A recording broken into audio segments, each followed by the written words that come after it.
நீங்கள் பார்த்து கொண்டிருப்பது உங்கள் ஜாஷுவா டிவி. சகல ஜனங்களுக்கும் நற்செய்தி.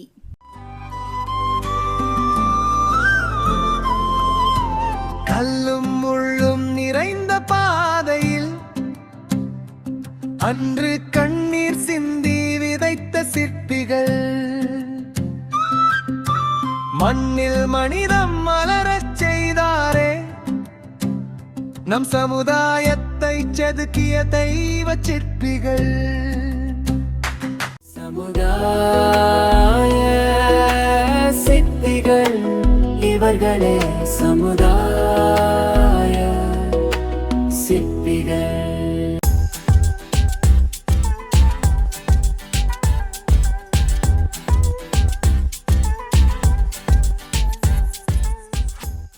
சமுதாய சிற்பிகள் இவர்களே, சமுதாய சிற்பிகள். சமுதாய சிற்பிகள் மூன்றாம் தொடர். நீலகிரி மாவட்டத்தின் தேயிலை தோட்டங்களின் நடுவிலே ஊழியம் செய்த முதல் நற்செய்தி பணியாளர் கார்ல் சத்யநாதன். கார்ல் சத்யநாதன் அவர்கள் செய்த நற்பணிகளை குறித்து இங்கே நாம் இன்றைய நாளிலே சிந்திப்போம். 1856 ஆண்டு முதல் 1912 ஆண்டு வரைக்கும் ஆங்கிலேயர்கள் நீலகிரி மாவட்டத்தில் பல தேயிலை தோட்டங்களை உருவாக்கி வந்தார்கள். இந்த தேயிலை தோட்டங்களில் பணியாற்றுவதற்காக தமிழகத்தின் கேரளா பகுதிகளில், விசேஷமாக கர்நாடகா பகுதியிலிருந்து, அதனுடைய சமவெளி பகுதியிலிருந்து நீலகிரி மலைக்கு அநேகர் வந்தார்கள். குறிப்பாக அந்த நாட்களில் சமவெளி பகுதிகளில் மிகுந்த பஞ்சம் நிலவின காலங்கள். மிகுந்த பஞ்சங்கள் நிலவின காலங்களில் பஞ்சம் பிழைப்பதற்காக பலர் நீலகிரி மாவட்டத்தில் வேலை தேடி வந்தார்கள். அவர்கள் மத்தியில் சுவிசேஷ அறிவிப்பதற்காக ஏற்படுத்தப்பட்ட ஒரு நிறுவனம். அந்த நிறுவனத்தின் மூலமாக பணியாற்றின முதல் நற்செய்தியாளர் கார்ல் சத்யநாதன். ஆங்கிலேய தோட்ட அதிபர்கள் எப்படியாவது நீலகிரி மாவட்டத்திற்கு வந்திருக்கிற சமவெளி பகுதி மக்கள் கிறிஸ்துவை அறிய வேண்டும் என்ற ஆவல் கொண்டு அவர்களை ஆண்டவருக்குள்ளாக வழிநடத்த பல முயற்சிகளை மேற்கொண்டார்கள். அதிலே ஒரு பகுதிதான் தோட்ட தொழிலாளர்கள் மத்தியில் செய்யப்பட்ட அருள்பணி.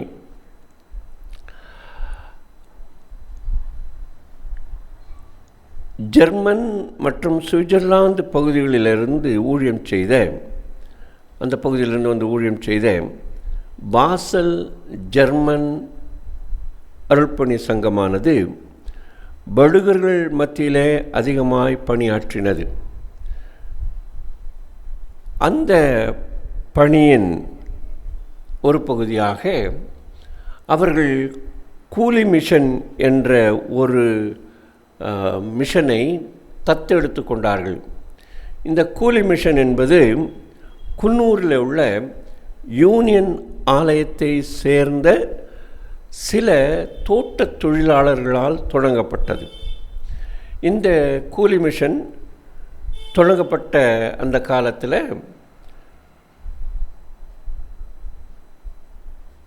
அந்த பணியை மேற்கொள்வதற்காக கார்ல் சத்யநாதன் அவர்கள் முன் வந்தார்கள். முதலாவது இந்த கார்ல் சத்யநாதனுடைய குடும்ப பின்னணியை நான் இங்கே சொல்ல விரும்புகிறேன். கார்ல் சத்யநாதன் அவர்கள் தஞ்சாவூர் பகுதியை சேர்ந்தவர். இவருடைய தகப்பனார் திரு ஞானாதிக்கம் அவர்கள். திரு ஞானாதிக்கம் அவர்கள் நீலகிரி மாவட்டத்திலே பாசல் மிஷனரி சங்கத்தார் நடத்தி வந்த பள்ளிகளிலே தமிழ் கற்பிப்பதற்காக வந்து சேர்ந்தவர், தமிழ் ஆசிரியராக வந்தவர். ஏனென்றால் படுகு மொழி என்பது தமிழ் மொழி அல்ல. படுகு மொழி பேசுகிறவர்களுக்கு தமிழ் அவ்வளவாக தெரியாது. தமிழ் பள்ளிக்கூடங்களிலே நான் படிக்க வேண்டும். படுகு மொழிக்கு எழுத்து இல்லை, ஆனால் மொழி இருக்கிறது. நீலகிரியில் கிட்டத்தட்ட இப்படிப்பட்ட மொழிகள் 20 மொழிகள் உண்டு. 20 ஆதிவாசிகள் உண்டு. அந்த ஆதிவாசிகள் ஒவ்வொருவருக்கும் ஒவ்வொரு மொழி உண்டு, அவரவர்களுக்கே உரியதான மொழி. அவர்களுக்கு தமிழ் கற்பிக்க பாசல் மிஷன் போன்றவைகள் பாடுபட்டன. அதன் ஒரு பகுதியாக திரு ஞானாதிக்கம் அவர்கள் தமிழ் ஆசிரியராக பாசல் பள்ளிகளில் பணியாற்றி வந்தார். அவருடைய மகன்தான் திரு காரல் சத்யநாதன் அவர்கள். இவர் 1856 ஆண்டு பிறந்தார். இவர் 1856 ஆண்டு பிறந்து தம்முடைய பள்ளி படிப்பை முடித்து அந்நாட்களில் உயர்கல்வி படிக்க வேண்டுமானால் நீலகிரி மாவட்டத்து மக்கள் மலப்புரம் என்று சொல்லக்கூடிய மலபார் மாவட்டத்தை சேர்ந்த தலைச்சேரிக்கு செல்ல வேண்டும். அங்கே சென்று அவர் மேற்படிப்பு படித்து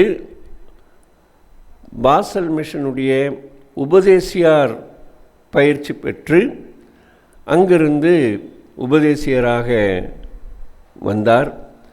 ஆனால் அவரால் அந்த வேலையை சிறப்பாக செய்ய இயலவில்லை. இதனாலே 1877 ஆண்டு நீலகிரி மாவட்டத்தில் குன்னூரில் உள்ள மல்லனூர் என்ற தோட்டத்திலும் எஸ்டேட்டிலும், பின்னர் அவாக்கா என்ற எஸ்டேட்டிலும் எழுத்தராக ரைட்டராக பணியிலே இணைந்தார். அந்த நாட்களிலே இவர் சுவிசேஷ ஊழியத்தையும் கைவிடாமல் செய்து கொண்டிருந்தார். இவருடைய ஊழியத்தின் பலனாக முன்னதாக நான் சொன்னது போல இவர் வேலை தோட்டத்திலே தோட்டத் தொழிலாளர் மத்தியிலே எழுத்தராக பணியாற்றினாலும் சுவிசேஷம் சொல்வதிலே தளர்ந்து போகவில்லை. சுவிசேஷத்தை தொடர்ந்து சொல்லிக் கொண்டிருந்தார். அதன் அடிப்படையில் அவர் ஒரு எழுப்புதலின் நெருப்பை பற்ற வைத்தார்.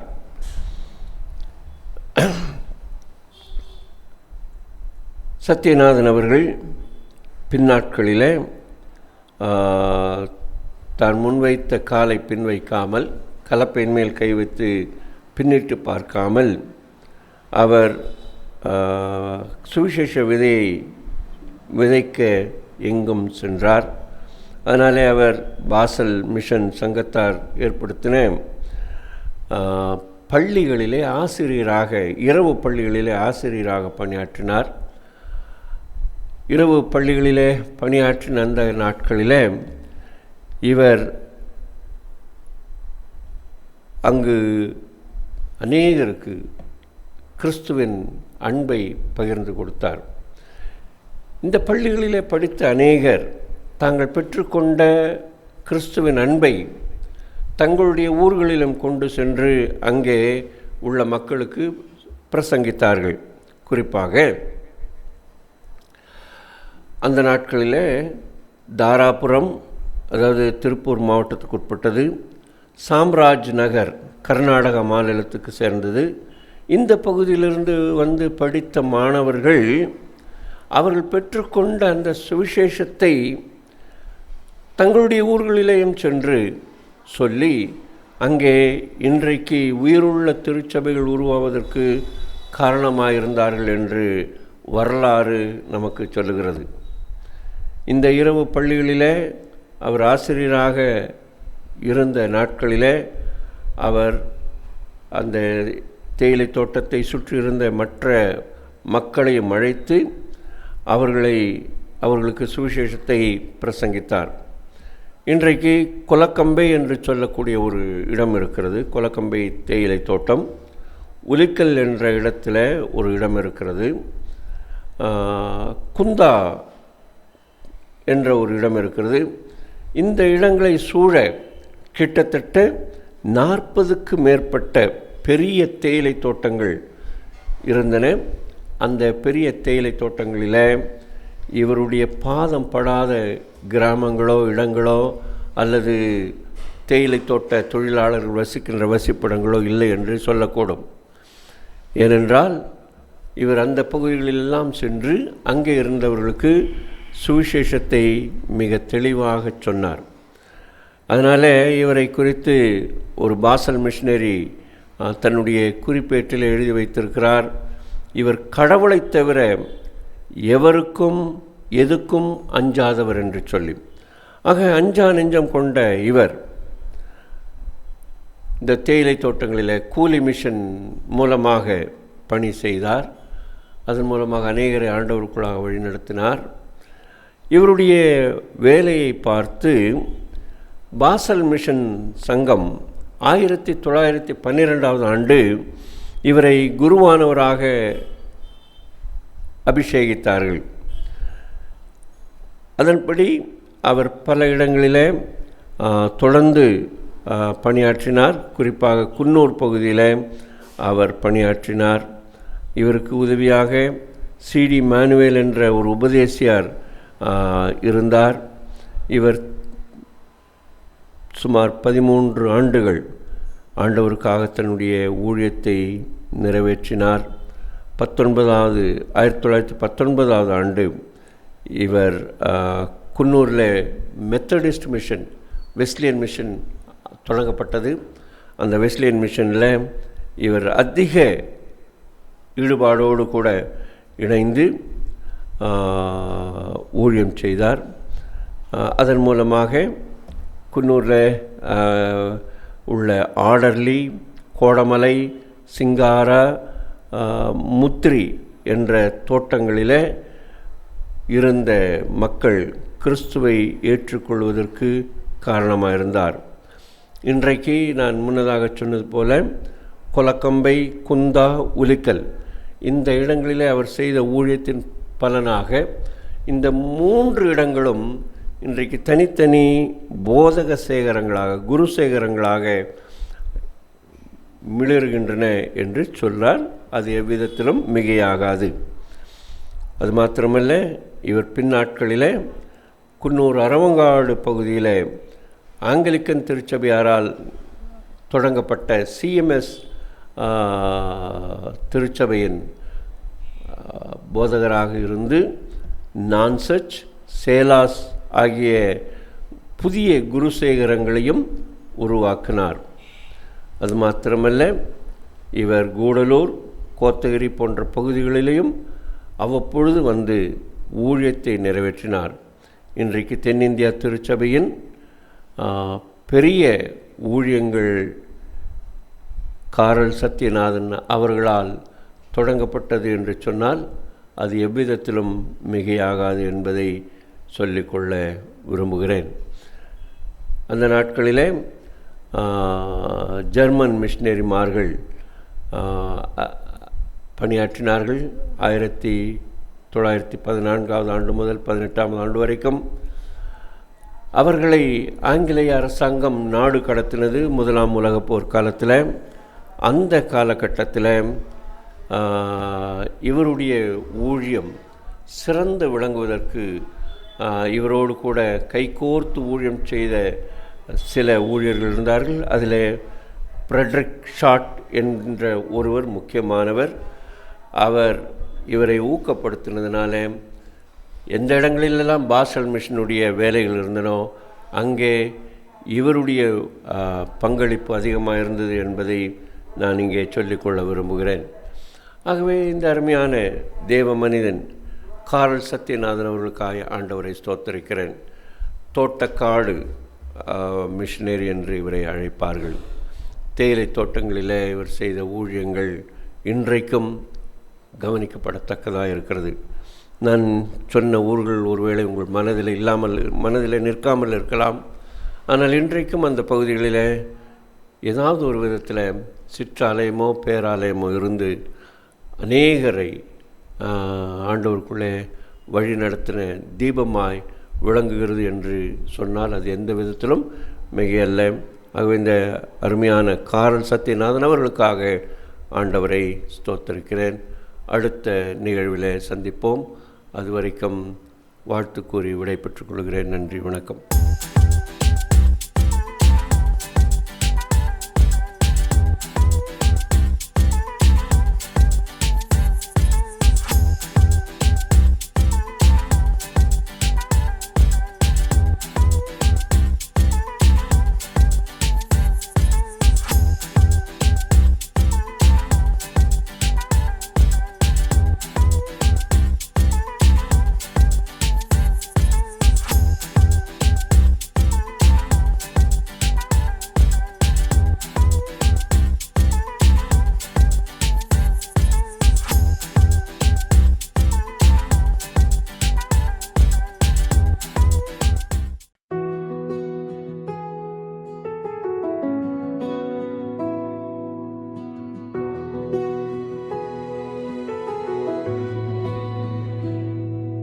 கடல் கடந்து வந்தார்கள் கர்த்தர் அன்புக்காக, உடல் பொருளாவி தந்தாரூர் செழிக்கவே.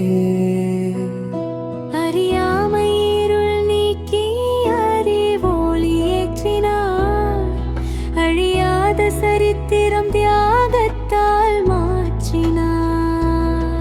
சமுதாய சிற்பிகள் இவர்களே, சமுதாய சிற்பிகள், சமுதாய சிற்பிகள் இவர்களே, சமுதாய சிற்பிகள்.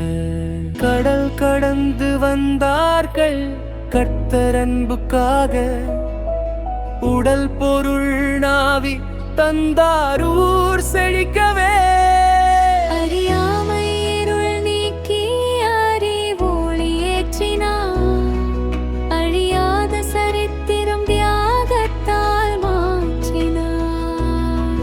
சமுதாய சிற்பிகள் இவர்களே, சமுதாய சிற்பிகள், சமுதாய சிற்பிகள் இவர்களே, சமுதாய சிற்பிகள், சமுதாய சிற்பிகள் இவர்களே, சமுதாய சிற்பிகள்.